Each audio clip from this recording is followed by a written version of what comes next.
Kenapa Ustaz selalu kata orang yang buat dosa akan masuk neraka? Sedangkan syurga itu hak dan ketentuan Allah. Orang dapat masuk syurga pun atas rahmat Allah. Bolehkah Ustaz jelaskan? Ustaz-ustaz ni, dia kalau buat gini masuk neraka, buat gini masuk neraka, bukan dia yang kata. Nabi yang suruh kata.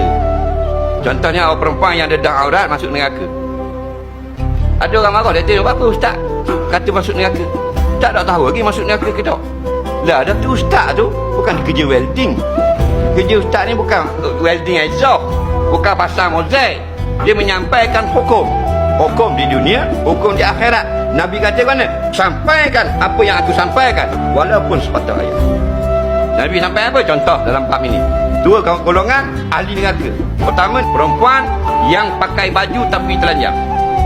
Min ahli nar, ahli neraka, member of the hell. Jadi Ustaz bukan boleh perempuan yang pakai baju tapi telanjang, maksudnya dia dah aurat, masuk neraka.